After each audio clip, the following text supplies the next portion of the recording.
increíble capacidad de la mente en la curación de enfermedades. Este hecho es algo absolutamente extraordinario, puesto que la ciencia ha tomado siempre como magia lo que no es medible ni pesable. En el reportaje se describe, por ejemplo, la experiencia del doctor Leslie Walker, quien, revisando en su hospital viejos historiales de pacientes aquejados de tumores malignos, descubrió que los que habían utilizado la relajación para sobrellevar mejor los efectos de la quimioterapia habían sobrevivido más tiempo. La mente sobre el cuerpo es la historia de unos investigadores de reconocido prestigio que, poniendo en riesgo su credibilidad ante la comunidad científica mundial, se han acercado a un asunto tabú, dispuestos a buscar lo que en él pueda haber de verdad. La búsqueda de nexos de unión entre la actividad mental y la física, intentando comprender la compleja y misteriosa forma que tienen los pensamientos y sentimientos de influir en el cuerpo. Viajo más y más profundamente hacia el interior de mi cuerpo. Todo lo demás desaparece y voy bajando más y más, casi hasta llegar al tumor.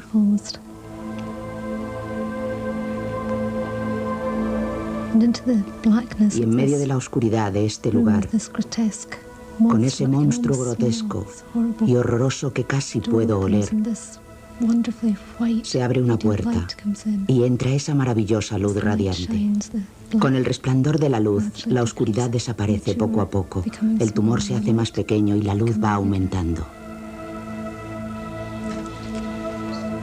Christine tiene cáncer de mama. Como parte del tratamiento, está utilizando su imaginación para combatir la enfermedad. Algunos cirujanos creen que es un tema interesante. Otros opinan que tiene muy poca relación con el tratamiento de tumores malignos. En todo caso, puede ser centro de un intenso debate.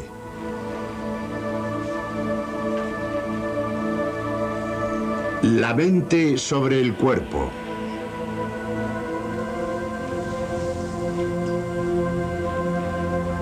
Los terapeutas alternativos afirman que curan usando técnicas mentales y físicas. Son tan convincentes que 1 de cada 3 británicos recurre a ellos. Tenía una lesión en el muslo y había ido a muchos médicos. Había hecho de todo y nada daba resultado. Si no lo hubiera experimentado por mí mismo, no lo habría creído. Los médicos occidentales están en contra de este tipo de terapias por anticientíficas. Las consideran magia más que medicina. Son los dos extremos opuestos. Estos dos grupos no tienen nada que ver entre sí, por desgracia. La verdad tiene que estar en un punto medio y necesitamos averiguar dónde está, porque solo entonces seremos capaces de encontrar la mejor forma de tratar a nuestros pacientes.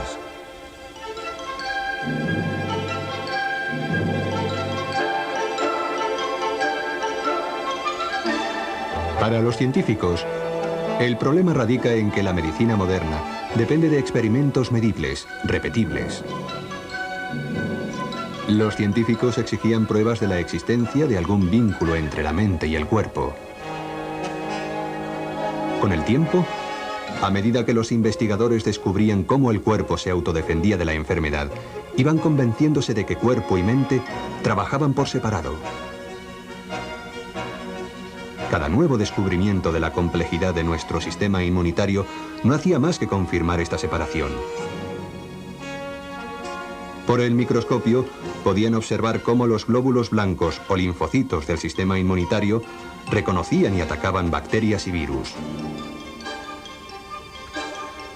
Podían conseguir que la función inmunizadora del cuerpo fuera eficaz en una placa de cristal o en una probeta.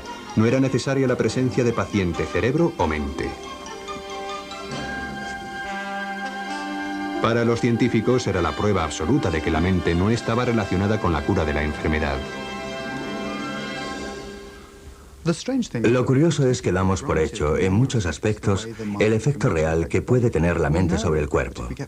Sabemos que si estamos asustados, sudamos. Nuestros latidos aumentan, sentimos ansiedad. Eso lo sabemos. Sabemos que en situaciones eróticas pasan muchas cosas, incluida la erección. Sabes que te deseo. Esa es la influencia de la mente sobre el cuerpo. Y la pregunta es, ¿puede actuar la mente sobre el sistema inmunitario? ¿Puede cambiar la manera de combatir enfermedades? ¿Es posible que la forma en que funciona la mente afecte a la respuesta a procesos malignos y ayude a combatir ese mal o lo haga más susceptible?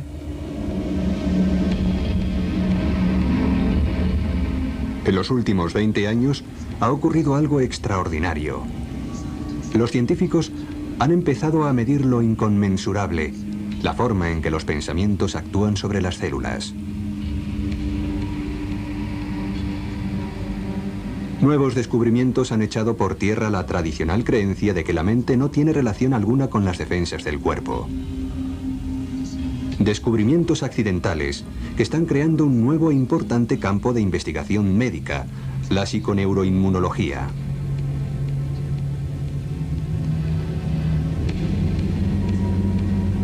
Bob Hader es un revolucionario atípico. Nunca pretendió dar un vuelco a la ciencia. Lo único que quería era llevar a cabo su experimento. Estaba haciendo el clásico experimento de Pavlov con ratas y el estudio daba resultados desconcertantes, resultados que me daban mucho que pensar. Solía venir aquí, darle vueltas al asunto y tratar de encontrar alguna explicación. 80 años antes, Ivan Pavlov, el famoso científico ruso, demostró que podía enseñar a un perro a asociar destellos de luz con cuencos de comida. Una vez conseguido, Pavlov podía lanzar destellos de luz sin comida y aún así, los perros salivaban.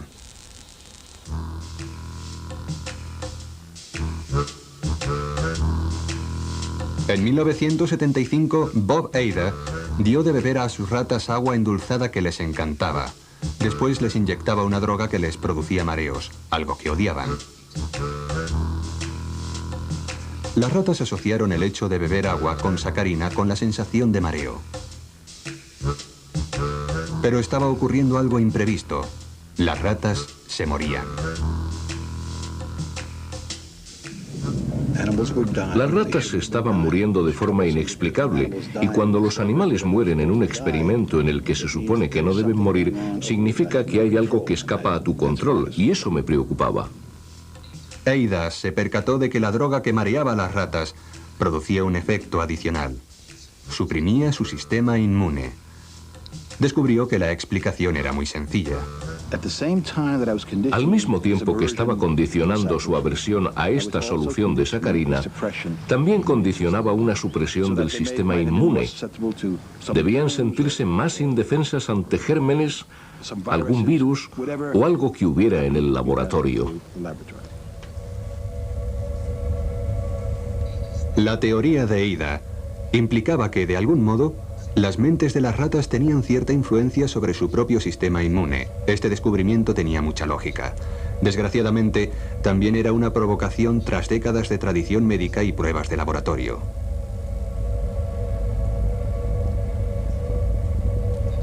Decidió consultar con un inmunólogo abierto a cualquier teoría. Recuerdo nítidamente el día que Bob llegó a mi despacho y planteó todo este lío. Había realizado experimentos en el que las ratas morían y me sugirió que estas muertes podían tener algún componente inmunológico. Y dado que yo era inmunólogo, había decidido consultarlo conmigo. Por mi profesión sé lo que sabe cualquier inmunólogo. Lo que ocurre con el sistema inmune en una probeta no tiene por qué ocurrir en el cuerpo. Y lo que Bob argumentaba es que si ocurría en el cuerpo, que es donde normalmente vive, debía estar controlado por el cerebro, por la mente. Juntos, Bob Hader y Nick Cohen repitieron el experimento. El resultado confirmó que el cerebro podía condicionar el sistema inmunológico. Aplausos corteses, pero aparte de eso, la profesión acogió con hostilidad sus descubrimientos. Eran hechos que no encajaban en la teoría convencional. Aunque el público estaba dispuesto a aceptarlos, mis colegas inmunólogos se mostraron mucho menos entusiastas. Pensaban que Ada y Cohen estaban locos porque lo que implicaban sus hallazgos era que el cerebro, de alguna forma, podía producir por sí mismo un estado de inmunodepresión, y eso se consideraba una herejía absoluta. Cuando Bob Ada y Nick Cohen publicaron su primer estudio, muchos inmunólogos y científicos pensaron que estaban a un paso del vudú y la brujería.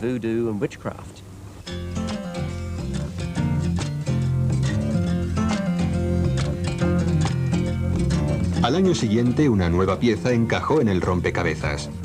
Un amerizaje tras una misión del Skylab. Al volver del espacio, se analizó la sangre de los astronautas. El sistema inmunitario de la tripulación mostraba un significativo debilitamiento. Se lanzó la teoría de que la causa era el estrés psicológico tras un viaje de 3 meses.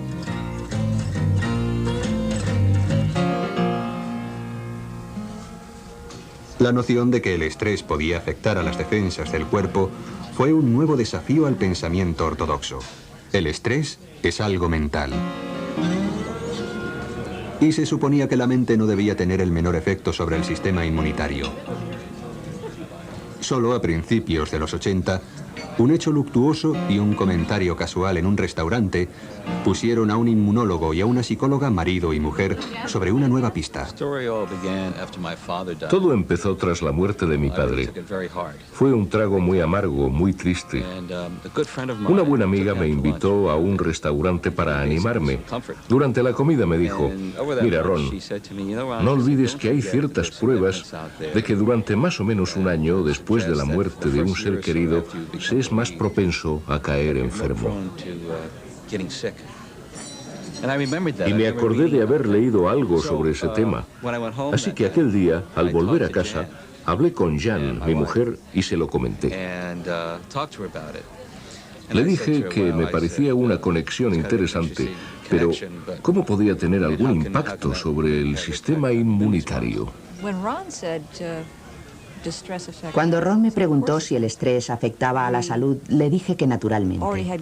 Ya teníamos buena información y sabíamos por distintos trabajos realizados que las situaciones de estrés iban asociadas a una mayor incidencia de enfermedades. Las personas que habían vivido tragedias familiares, pérdidas de empleo, etc., eran más propensas a enfermar. Eran datos interesantes, pero nuestra información inmunológica al respecto era bastante limitada. Decidieron averiguar si efectivamente el estrés podía tener algún tipo de efecto sobre las células del sistema inmunitario. Pusieron en marcha un experimento utilizando un grupo de estudiantes de medicina estresados ante la proximidad de los exámenes.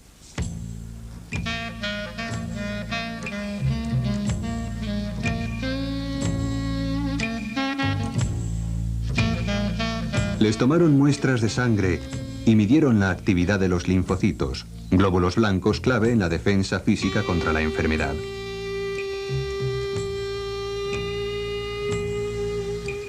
De inmediato, descubrieron que tras los exámenes, la actividad de los linfocitos era muy inferior.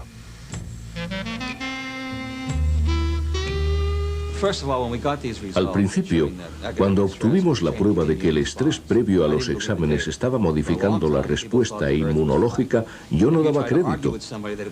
Durante mucho tiempo la gente creyó que la Tierra era plana y al que intentaba argumentar que era redonda le tomaban por un demente. Era algo parecido. De repente vimos que el estrés afectaba al sistema inmunitario y pensé, un momento, es imposible. No lo podía creer. Revisé los resultados una y otra vez para comprobar que no se trataba de un error. Me pasé horas y horas y cuando repetimos la prueba, los resultados eran idénticos. Cuando los Glaser publicaron su investigación, se produjo una gran controversia. Incluso los científicos que estaban trabajando en ese campo se mostraron escépticos. Muchos empezamos a realizar experimentos casi convencidos de que probablemente era una pérdida de tiempo. No obstante, los resultados fueron tan abrumadores que tuvimos que rendirnos a la evidencia, cambiar nuestro modo de pensar. No aceptarlo, pero al menos considerarlo y reconocer que donde hay humo, hay fuego.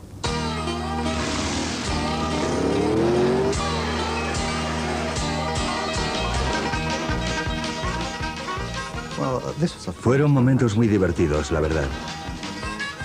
Todo el mundo se subió al carro. Fue muy excitante.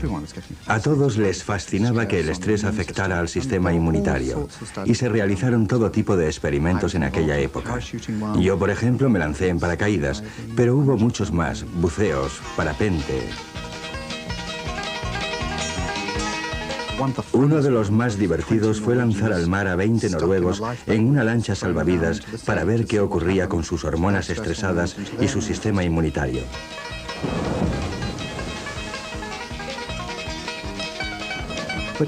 Ahora nos damos cuenta de que estábamos trabajando sobre estrés agudo. Es decir, te sientes estresado durante un corto periodo de tiempo y poco después te sientes mejor. No se esperaba que encontráramos efectos de larga duración sobre el sistema inmunológico. Hubiera sido más importante y mucho más interesante haber sometido a la gente a periodos de estrés más prolongados. El estrés crónico, permanente, día tras día, semana tras semana, esa habría sido una investigación más interesante. Por lo que más quieras, di algo. Te comportas como si hubiera cometido un crimen. En 1988, Ron y Jan Glesser iniciaron un estudio sobre el estrés mental a largo plazo. Para ese equipo compuesto de marido y mujer, el matrimonio les pareció la forma ideal de probarlo. Gritaré lo que quiera. Pero no será a mí. Estudiando a parejas casadas, queríamos saber si ese estrés crónico, interpersonal y generalizado afectaba a las funciones inmunitarias y endocrinas. ¿Te importaría buscar un sitio para tender la ropa que no sea nuestro diminuto cuarto de baño? Estoy hasta las narices de vivir en una lavandería. Les llevamos al laboratorio, introdujimos un catéter en uno de sus brazos para ir extrayendo sangre de forma regular mientras permanecían allí, y les pedimos que intentaran abordar algún tema de discusión: suegros, finanzas, hijos. La culpa es solo tuya. Consigue una casa decente donde me quepa una secadora. ¿Dónde pretendes que tienda la ropa? ¿En la estantería? En las parejas más hostiles o incapaces de llevarse bien, que describían su matrimonio como un infierno, descubrimos que las funciones inmunitarias eran mínimas. Y en las mujeres las diferencias resaltaban más que en los hombres. Eres un miserable, engreído y desagradecido. El sistema inmunitario de las esposas se debilitaba más y durante más tiempo que el de sus maridos. Las discusiones les resultaban más estresantes que a los hombres. El estudio sobre conflictos matrimoniales mostró que el estrés crónico tenía un efecto continuo y pernicioso sobre las células del sistema inmunitario. No te aguanto más. El gran interrogante era, ¿cómo sucedía esto? Lo que pretendíamos descubrir era el medio utilizado por el cerebro para comunicarse con el sistema inmunitario. Teníamos que averiguarlo a toda costa. La primera pista apareció por pura casualidad, mientras una neuróloga estaba delimitando recorridos de nervios con un microscopio electrónico.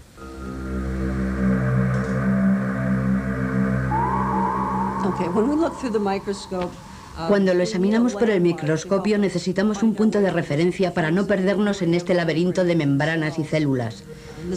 Y el punto de referencia utilizado es el vaso sanguíneo.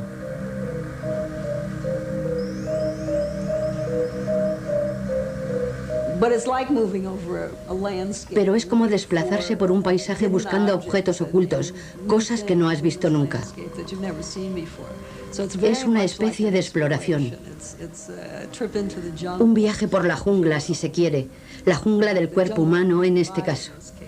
Utilizamos una bola de seguimiento que te da la sensación de moverte, porque si mueves la bola, se mueve la imagen. Ojalá pudiera disponer de un joystick. Tendría la sensación de estar a los mandos, de controlar.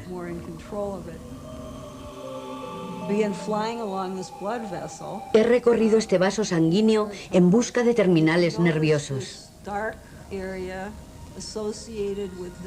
Y fíjense en esta zona oscura junto a esta célula, que es la célula de un músculo. Es exactamente lo que esperaba ver, porque sabemos que estos terminales nerviosos se comunican con una célula muscular. Sin embargo, a la izquierda se comunica claramente con otra cosa. Y la célula de la izquierda es un linfocito. Fíjense qué estrechamente conectadas están. Está justo encima. De hecho, está dejando una marca en la membrana del linfocito. Los linfocitos son células del sistema inmunológico, mientras que las células nerviosas están conectadas al cerebro. Eso significaba que había un vínculo físico entre la mente y el sistema inmunológico corporal.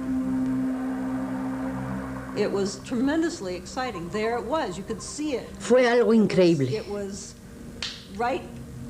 Ahí estaba, a la vista. Estaba justo al lado del linfocito y tenía que haber una conexión entre las dos células.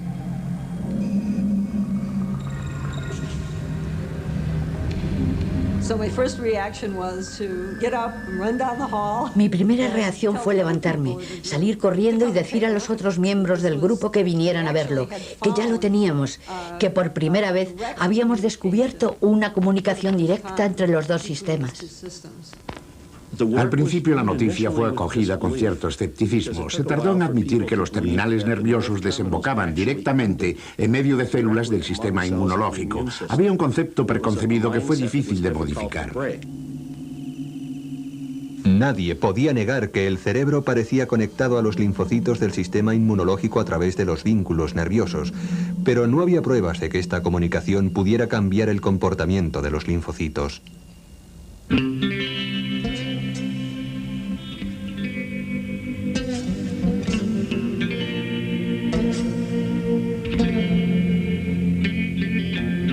En Alabama apareció una nueva pista, esta vez escrita en sangre.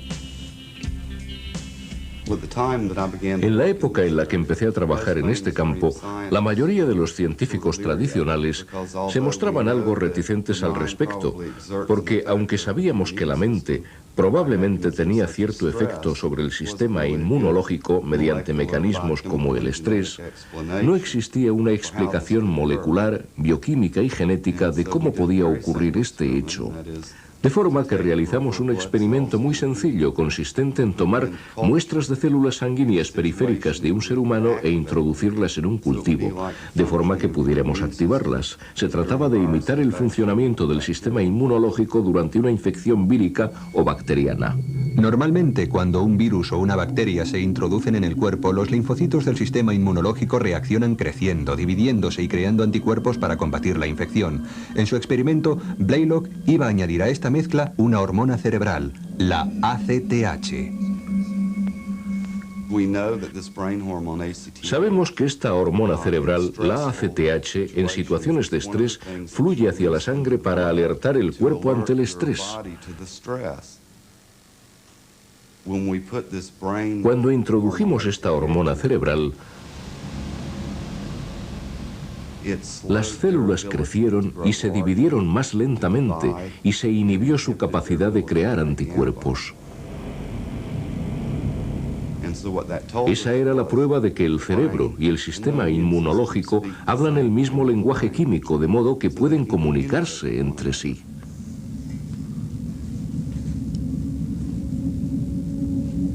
Esta era la segunda manera utilizada por el cerebro para comunicarse directamente: hacer más lenta la respuesta inmunológica. Un descubrimiento que iba a revolucionar el concepto tradicional. Ed Blaylock tuvo que superar muchas barreras y dar pruebas una y otra vez de unos hallazgos que casi nadie había visto porque se consideraba un descubrimiento trascendental. Todos intentaban echar por tierra sus ideas. Iba en contra de las ideas que prevalecían en esa época, y aquello acabó convirtiéndose en una guerra, no en una batalla. Era una guerra porque modificar conceptos implica un enorme esfuerzo, y transcurrieron aproximadamente 10 años hasta que mis teorías fueron aceptadas.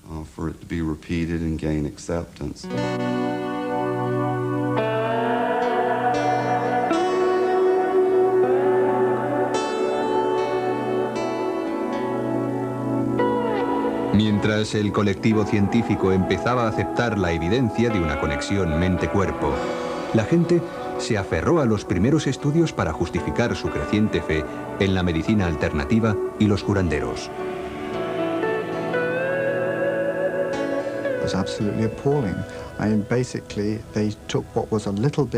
Fue absolutamente demoledor. Partiendo de un simple concepto, elaboraron una especie de doctrina. Fue algo de locos. La gente escribía libros diciendo, la mente puede influir sobre el cuerpo, de forma que se puede utilizar para controlar enfermedades siempre que se haga de la forma apropiada. Desde luego, nunca tuvimos una prueba así. Nunca afirmamos que la manipulación de esos terminales nerviosos pudiera curar enfermedades. Solo habían probado que el pensamiento creaba diminutos cambios en la actividad de las células del sistema inmunitario. Los científicos podían ver un linfocito atacando una célula infectada. Podían mostrar la forma en que la mente era capaz de frenar estos ataques.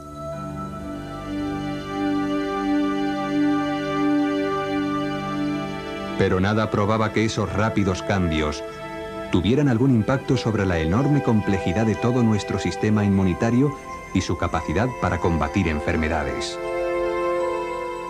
A la fecha, no existía ningún estudio capaz de demostrar que pensamientos y sentimientos produjeran cambios suficientemente importantes para influir sobre nuestra salud.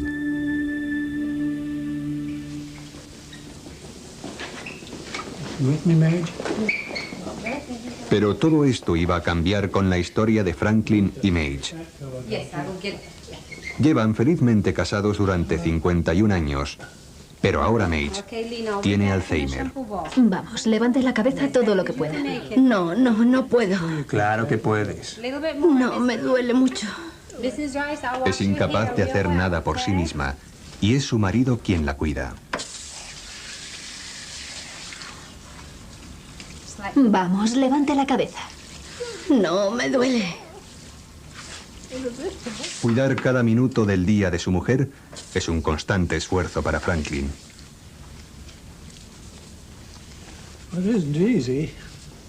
No es fácil. Le diré que es peor que cuando estaba en el frente y me podían dar un tiro. Por lo menos, pasado el trago, podías decir, hijo de perra, has fallado. Pero aquí sabes que no habrá alivio, que la cosa va de mal en peor. Un poco más, eso es. Lo peor es recordar lo que era y lo que es ahora. Ella era administradora de un hospital y agente inmobiliario. Era una gran profesional. Me duele, no puedo. Jan y Ron Glesser planificaron un estudio detallado para examinar los efectos del estrés en la salud. Eligieron a personas sometidas permanentemente al estrés, personas como Franklin al cuidado de un ser querido aquejado de Alzheimer. Alguien que está cuidando a su mujer, que padece una demencia progresiva como la que produce el mal de Alzheimer, sufre estrés crónico durante un largo periodo de tiempo. Una situación que solo puede empeorar. Esa gente lo describe como un infierno. Están viendo cómo se les muere poco a poco un ser querido. Como era de esperar, los Glesser descubrieron que el estrés psicológico había reducido la reacción inmunológica de Franklin. En estudios realizados tanto en animales como en seres humanos, se han descubierto diferencias estadísticas muy significativas, distintas formas de respuesta inmunológica al estrés.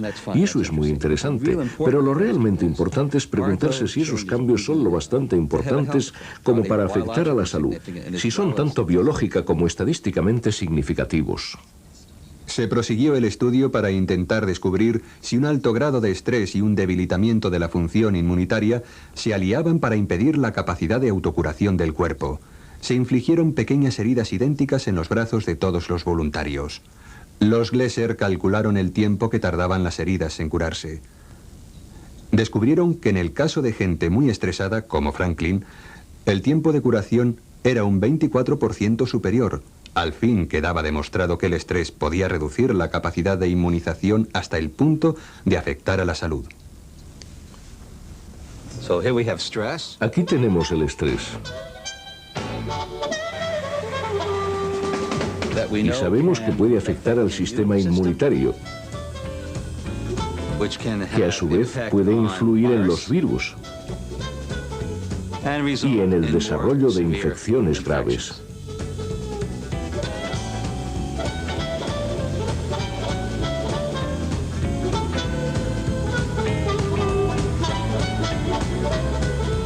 Hoy las pruebas de la relación mente-sistema inmunitario son abrumadoras. Ahora sabemos que dos grandes caminos recorren el cuerpo. Una gran ruta a través de los nervios y otra que utilizan las hormonas mensajeras para desplazarse desde el cerebro a través de la sangre.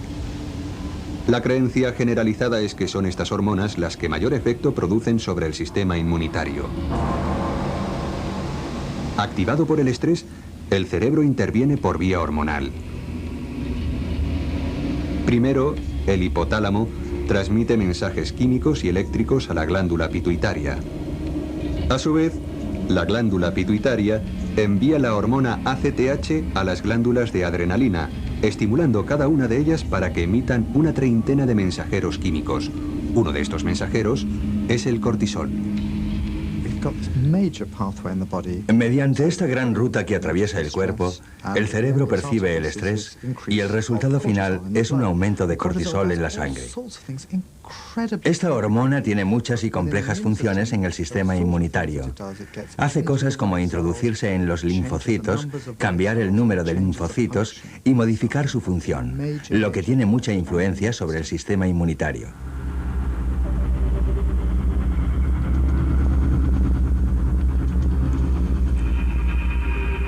Tras realizar experimentos con animales, sabemos que modificar la cantidad de cortisol puede también convertir a un animal muy resistente a la artritis en un ser propenso a padecerla. Sabemos que el cortisol puede tener una gran influencia en nuestra propensión a contraer enfermedades graves. Los científicos ya han demostrado la influencia de la mente sobre el sistema inmunológico. ¿Pero podemos controlar este efecto cuando lo necesitamos? ¿Podemos dominar ese poder? Este es un caso significativo.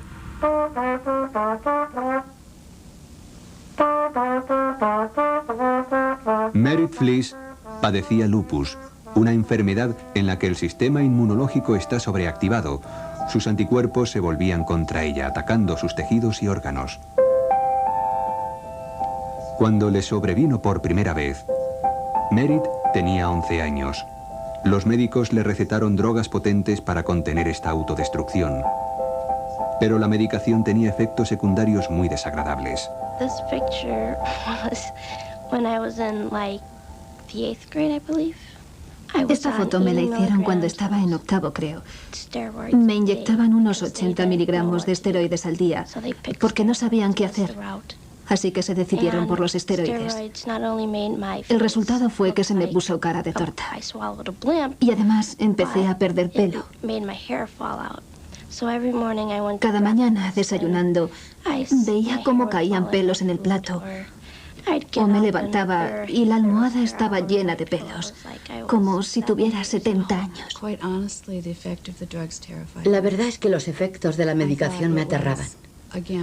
Pensaba en el deterioro psicológico, aparte del daño físico, y dudaba de que su cuerpo se recuperara algún día de un tratamiento tan duro, tan fuerte, y pensaba cómo afectaría a su mente. La madre de Merit es psicóloga. Sabía que Robert Eida había realizado experimentos con ratones afectados de lupus. Utilizando las técnicas de Pavlov, había enseñado a los ratones que tenían lupus a deprimir sus sistemas inmunitarios hiperactivos. A partir de entonces, pudieron sobrevivir más tiempo sin necesidad de medicación. Había leído en los trabajos de Eida y Cohen que a estos ratoncitos les habían suministrado agua azucarada, lo que había reducido o suprimido, o en todo caso aliviado, el grado de su enfermedad, y pensé, ¿por qué no podría ocurrir en un ser humano? Como último recurso, intentaron ver si el condicionamiento daba frutos en el caso de Merritt. Merritt tenía que aprender a asociar un sabor o un olor fuerte con los efectos de la medicación de esteroides con el fin de frenar el ritmo de su sistema inmunológico.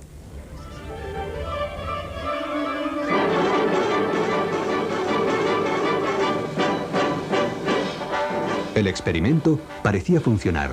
Al poco tiempo, el simple sabor u olor la capacitaba para reducir a la mitad la dosis de los medicamentos. El impacto del condicionamiento fue tremendo, en un momento en el que teníamos mucho miedo. No solo Merritt, sino toda la familia nos sentíamos impotentes. Todos participamos y la ayudamos a lo largo de ese periodo.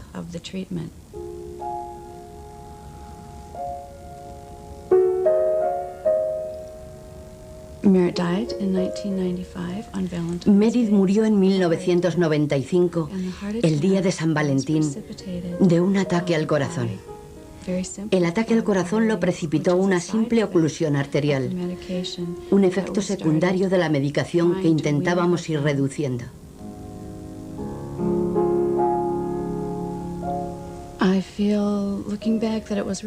Siempre pensaré que aquello fue un gran paso en la dirección adecuada. También diré que ella agradeció poder seguir con vida 10 años más de lo que estaba previsto.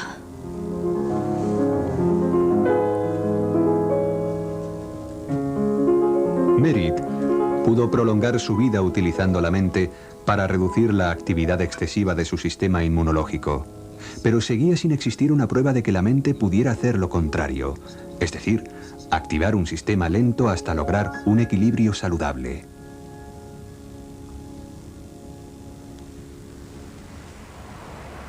Eso fue exactamente lo que se propuso investigar un equipo de la Universidad Alemana de Trier, ver si era posible estimular las defensas del cuerpo. Era difícil encontrar una sustancia capaz de conseguir la estimulación de la respuesta inmune sin efectos secundarios. Era algo que llevábamos tiempo estudiando, hasta que de repente comprendimos que la adrenalina induce, sin efectos colaterales, un incremento de la actividad de las células letales naturales. Ya lo teníamos.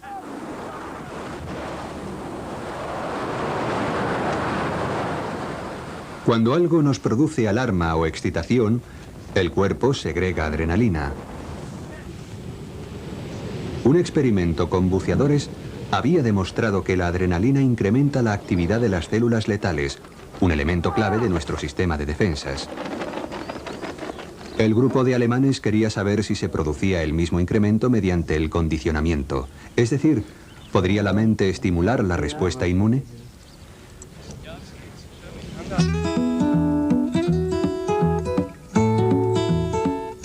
Decidieron inyectar adrenalina a 48 voluntarios. Al mismo tiempo, les hicieron probar un sorbete de sabor dulce. Durante 4 días, el equipo asoció repetidamente el sabor del sorbete a la inyección de adrenalina. Al 5.º día, sin decirles nada, sustituyeron la adrenalina por una solución neutra. Esta vez no había adrenalina que acelerara la respuesta inmune. Tal vez el sabor familiar del sorbete produjo un aumento en la actividad de las benefactoras células letales.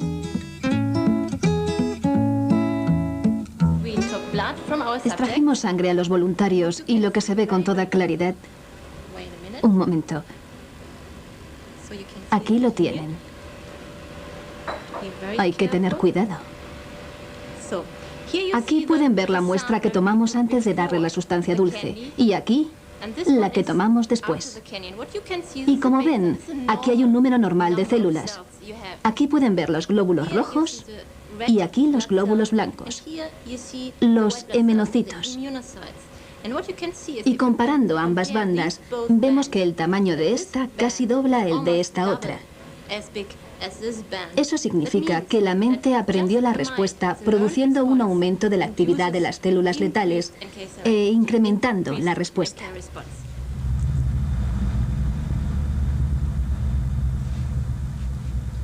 Los médicos llegaron a la conclusión de que es posible condicionar a las personas para aumentar la actividad de sus propias células letales. Se cree que estas células son capaces de destruir algunos tipos de células cancerígenas. Y se planteó la siguiente pregunta: ¿es posible combatir el cáncer con la mente?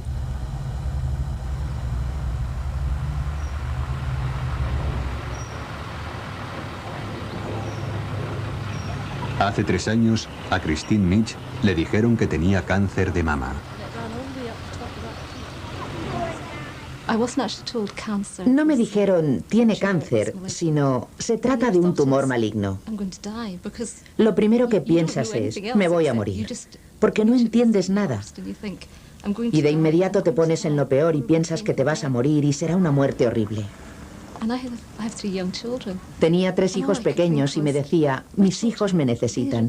Son demasiado pequeños para quedarse sin madre.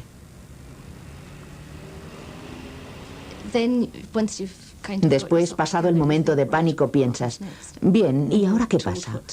Y te cuentan el tratamiento a seguir. En mi caso fue quimioterapia.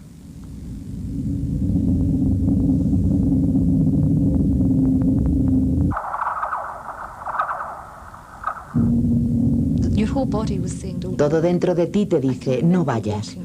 Recuerdo el trayecto desde el aparcamiento hasta el hospital. No hacía más que repetirme, no entres ahí, vuelve a casa.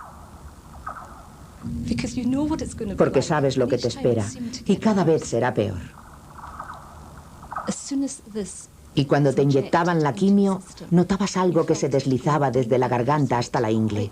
Era un horrible sabor metálico. Y cuando lo recuerdo, aún lo noto en la garganta. La noto reseca. Era algo seco y metálico.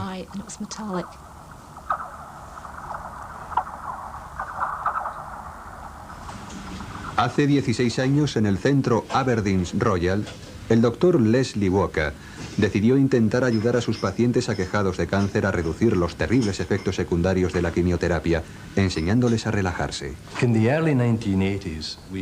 A principios de los 80, descubrimos que algunos pacientes sufrían mucho con los efectos secundarios de la quimioterapia.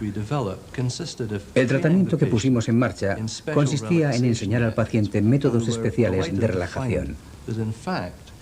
Y nos encantó descubrir que esas prácticas conseguían reducir las náuseas y vómitos que tenían. La técnica de relajación en sí no era la panacea universal, pero 5 años más tarde se toparon con un misterio oculto en los archivos del hospital. Los pacientes que habían seguido técnicas de relajación habían sobrevivido más tiempo. Aquellos resultados nos dejaron a la vez asombrados y gratamente sorprendidos.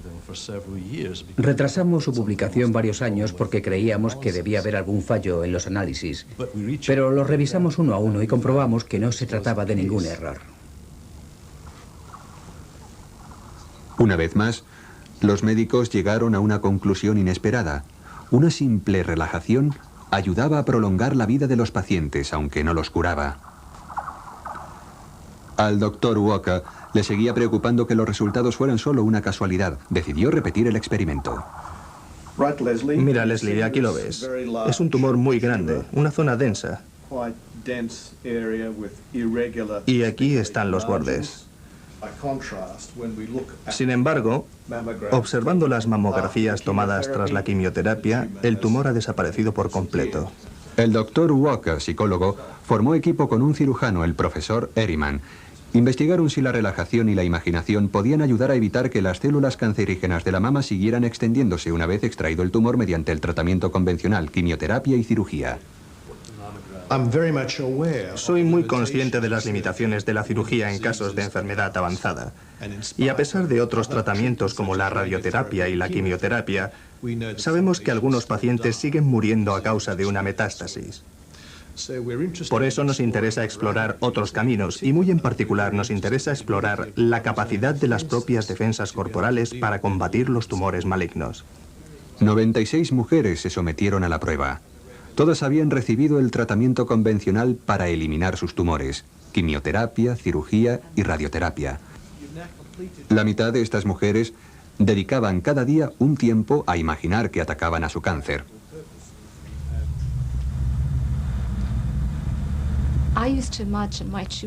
Imaginaba que mi tumor era un monstruo que se retorcía como en la pesadilla de un niño.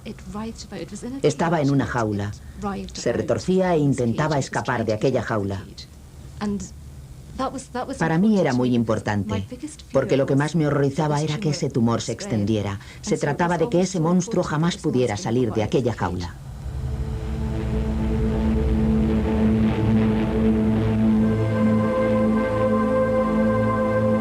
Durante un periodo de 3 años, Ehrimann y Walker examinaron sangre de los dos grupos de mujeres comprobando la actividad de sus células letales.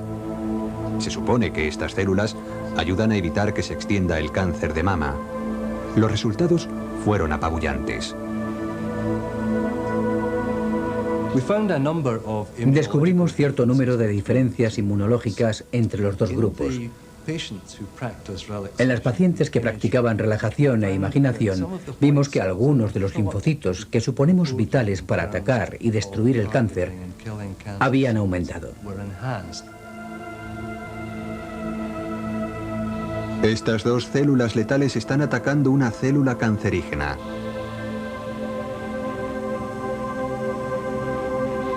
Aún no han dado por finalizadas las pruebas de cáncer de mama, pero hasta ahora parece ser que las mujeres que practicaron de forma continua técnicas de relajación e imaginación tienen más células atacantes activas. Estas no curan, pero combinadas con los tratamientos normales de cáncer, podría significar que son capaces de ayudar a evitar la extensión del cáncer por el resto del cuerpo. Es difícil saber con exactitud su significado, pero puede suponer que somos capaces de aumentar el número y el porcentaje de estas células en circulación, y es posible que tengan un efecto anticancerígeno.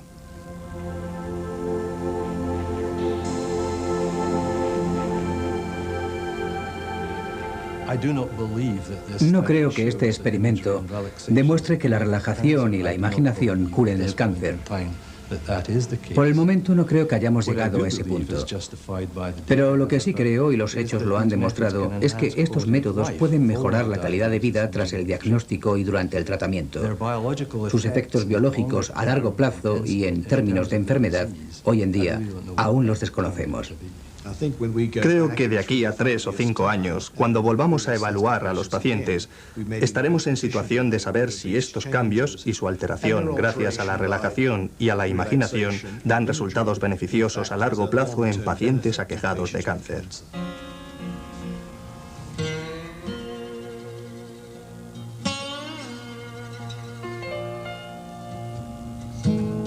La psiconeuroinmunología, la ciencia que estudia el efecto de la mente en el sistema inmune, empieza a ser aceptada tras 20 años de existencia.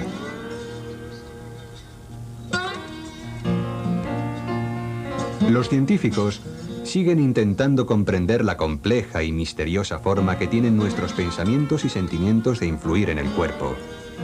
No obstante, tardarán mucho en llegar a la conclusión de que la mente puede curar una enfermedad. Parte de la prensa amarilla, algunos gurús del New Age, propagaron la idea de que teníamos todas las respuestas, que las pruebas realizadas en laboratorio podían ser consideradas como una panacea a la hora de curar enfermedades, que la salud depende de la forma de pensar, sentir o comportarse. Es evidente que no hemos llegado a esa fase.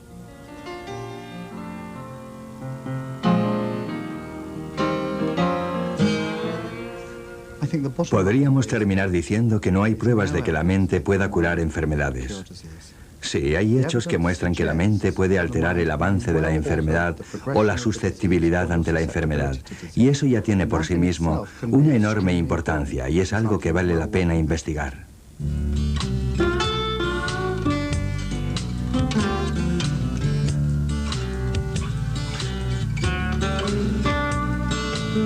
Que todas esas investigaciones conduzcan a un mismo final, el intento de superar y vencer las enfermedades. Y dentro de 168 horas, es decir, las que existen hasta nuestra próxima cita, con esa precisión de la actualidad que encuentran en Documentos TV, les ofreceré otra apasionante historia.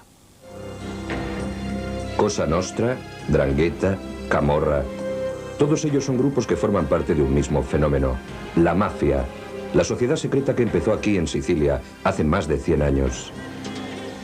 Durante generaciones la mafia reflejó la sociedad de la que procedía. Los hombres dirigían los negocios y las mujeres representaban el tradicional papel de esposa y madre. Pero todo esto ha cambiado. Ahora es posible encontrar mujeres que trabajan con los hombres en cualquier nivel del crimen organizado. Estas son historias de mujeres reales, mujeres que viven en el corazón del mundo de la mafia. Las mujeres de la mafia, una fascinante historia que estudia uno de los cambios más profundos experimentados en los últimos años por el crimen organizado, la incorporación de las mujeres. El mundo ha cambiado y ahora en las estructuras de poder de la Camorra, la Cosa Nostra o la 'Ndrangheta hay muchas mujeres. Muchas familias tienen madrinas a la cabeza. Pero esta historia será dentro de 7 días, aquí en la 2, en Documentos TV.